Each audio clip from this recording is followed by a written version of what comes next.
आवाज आलाच पाहिजे. किती वर्षानंतर या विभागाला कल्पना नाही, पण शाखा होती आपली आणि साहजिकच संतानाच्या म्हटल्यानंतर अशोक सावंत त्यावेळेपासून या विभागाची आणि शिवसेनेची जी काही नाळ जोडलेली आहे ते आज तिला भेटतंय. आणि मला आठवत आहे की या प्रकल्पाला सुरुवात करण्यापासून आतापर्यंत तुम्ही सर्वजण शिवसेनेच्या भरोशावर केला. तेव्हा अशोक सावंतांनी पाठपुरावा केला.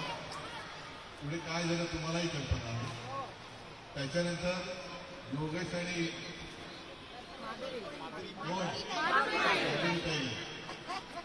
या दोघंही मला येऊन भेटत असतात आणि सांगत असतात. बाकी विषय हे आहेतच. आजची प्रेस कॉन्फरन्स पण तुम्ही पाहिली असाल, त्याच्याबद्दल मी बोलेनच. पण तुम्हाला मी एक वचन देतो की बिल्डर कोणी असो त्याचा कान पकडून तुमच्या मागण्या मान्य करून निर्देश.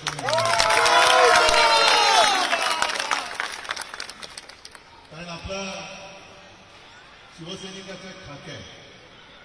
आधी कानावर टाकायचं, नाही ऐकलं तर कानाखाली काढायचं, कानाखाली मारायची, आधी कानावर कानाखाली. असं आपल्या शिवसैनिकाचं खाते आहे. तर तुम्ही त्याची काळजी करू नका.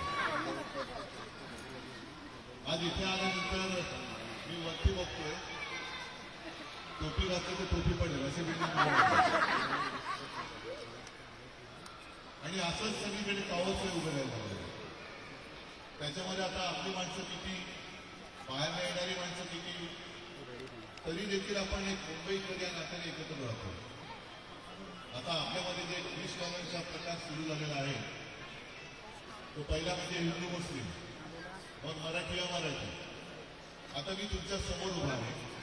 मी मुख्यमंत्री होतो तेव्हा मला सांगायचं मी कुठे याच्यात भेदभाव केला होता का? म्हणजे आपण जी काय कामं केलेली आहे ते आपणच केलेली आहे.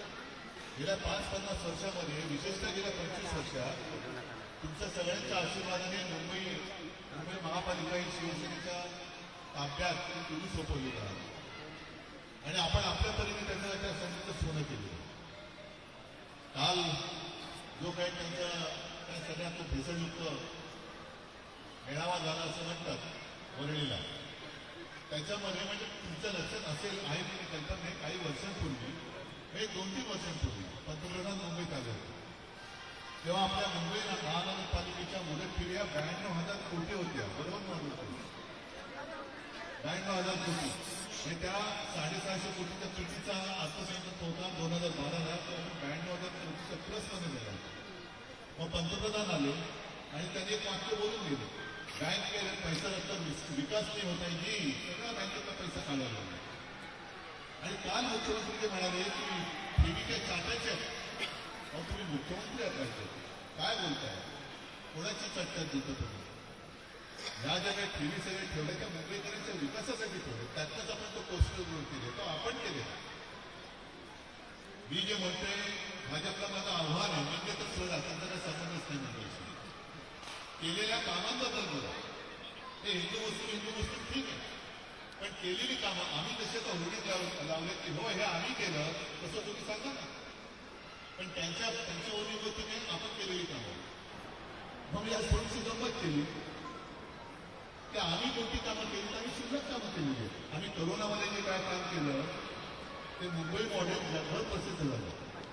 पण त्यांच्या लेखी जर काही शिल्लक असेल तर ते शिल्लक काम केलं. कोस्टल रोडचं काम शिल्लक काम आम्ही केलं असं त्यांना वाटलं.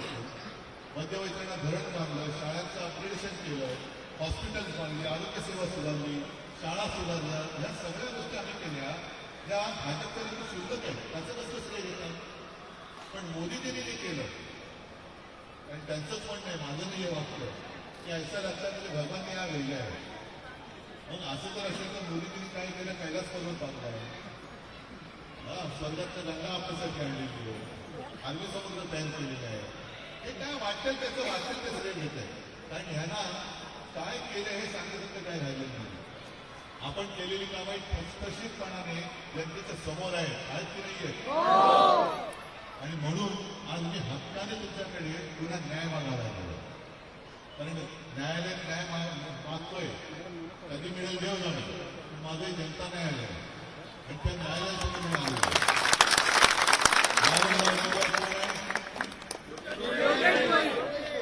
मी आहे.